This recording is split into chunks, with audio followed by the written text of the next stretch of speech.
Hello and welcome. Today we are in the Tier 10 Soviet heavy cruiser, the Petropavlovsk.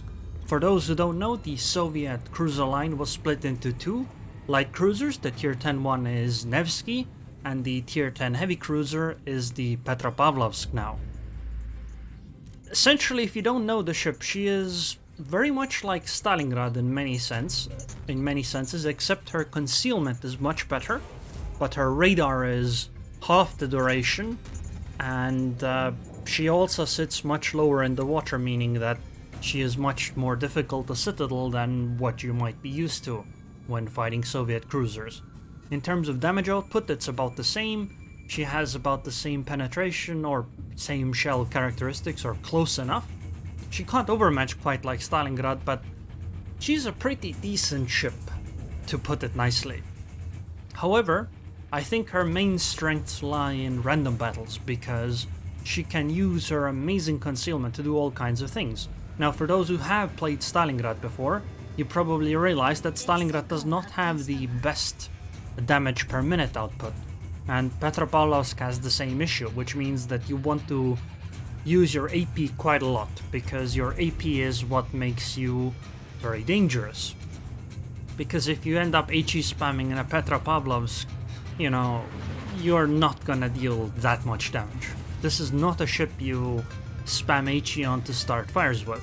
This is a cruiser that you try to get onto the broadside of an enemy ship and then citadel them. Even if those ships are battleships. Although for battleships you have to get, you know, slightly closer. Riga is the Tier 9 version of the same line, and as you can see, the AP is pretty effective. 28k just like that with AP, and now it's a follow-up, and oh, never mind, she already went down.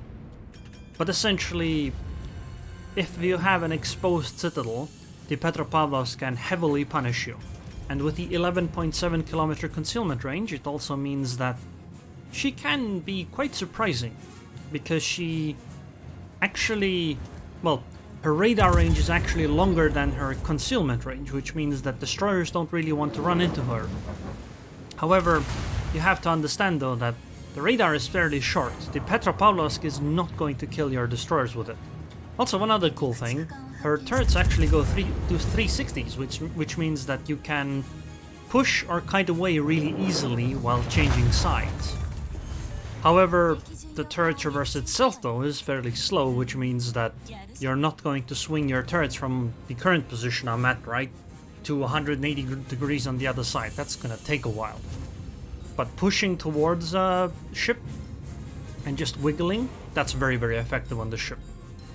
Armor-wise, it's about the same as the Moscow was, just sits lower in the water, or lower in the water, meaning that it's more difficult to citadel, so you can more often show broadside and get away with it, but it's also entirely possible to just get one shot just like Moscow did. She does have the option to put Aerroon, but I decide not to because there are so many CVs around most of the time that I find the defensive fire is better. Now, I think the ship is fairly fun in randoms, because you can do all kinds of cool stuff. German battleships are some of the least fun ships to fight though, because you can't really citadel them. I mean, it's technically possible, but it's not consistent. So a German battleship probably is not going to be afraid of you, plus she has secondaries, which means that you really don't wish to fight German battleships close range. However, ships like Iowa, no problem. 13k, damn, that's very, very nice. She does have the better pen angles as like the Stalingrad, so the AP, even if you're angling against her, you have to angle quite a lot for this to be effective. However, she does have significantly less HP than the Stalingrad, her radar is shorter as I mentioned, and I think that these essentially, plus these slightly worse guns because they're lower caliber and whatnot, I think because of those things, in organized gameplay such as clan battles or maybe even ranked, the Petropavlovsk won't see that much play. At least if you have a Stalingrad, you probably aren't gonna pick the Petropavlovsk over the Stalingrad. However, in randoms, she is very fun, because you get to do this stealthy type of gameplay, even though your stealth capabilities aren't that great. But most ships don't really want to engage with you, so they're just gonna stay away if they know you're in some specific area. Usually. You can also end up surprising enemies quite often.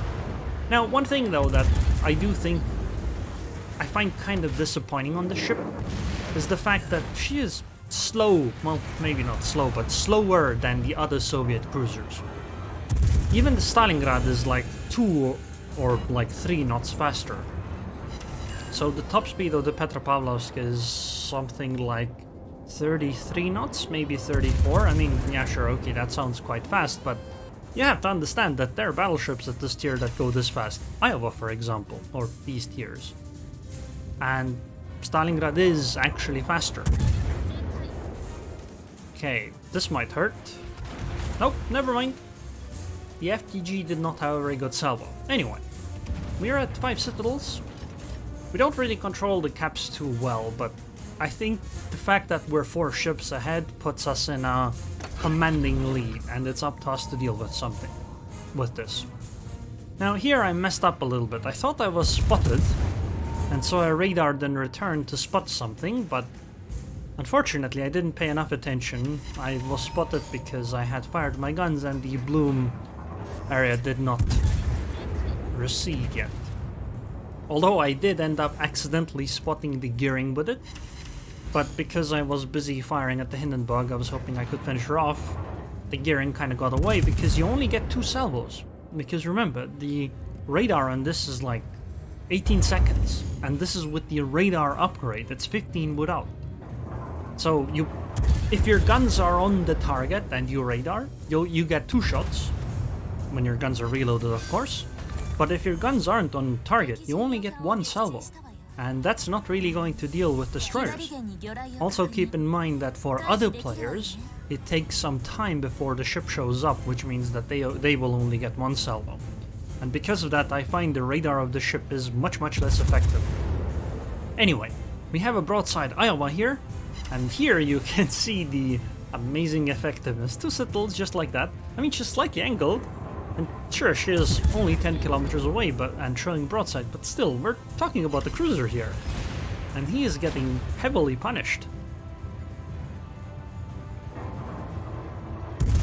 And I think more of those shells would actually be citadels if the Iowa citadel just didn't sit so low in the water, that it just made you unlikely to citadel them. Anyway, we're at 11 citadels now, 136k damage, why not? Oh, and there's a Zao, hello. I'm gonna wait until she shows some broadside. Oh, she might be. This is gonna be good. Never mind, her HP is all gone. Okay, fine, I'll finish her off then. That's unfortunate, but fine. We have to leave something to those pesky teammates, otherwise they might revolt at other points in the game, or in future games. Anyway, next up we're fighting Yamagi.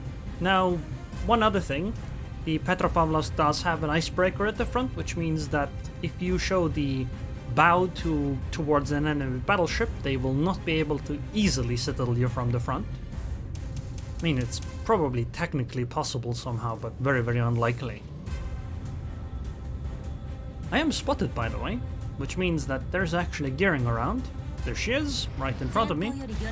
But I figured I wouldn't use it because I really want to deal with Yamagi first. Because if I start turning my guns, I won't be able to turn them back again. Goodbye, Yamagi. And now it's time to swap back over to Ichi. I damaged here because I wanted my gun back. She already also launched all her torps, so not much she can do, even if she smokes at this point. I have a radar, so yeah, I don't know, you're kind of screwed, Gearing. Then again, it's literally the end of the game, so might as... oh my god, I just realized I'm gonna run into some torpedoes.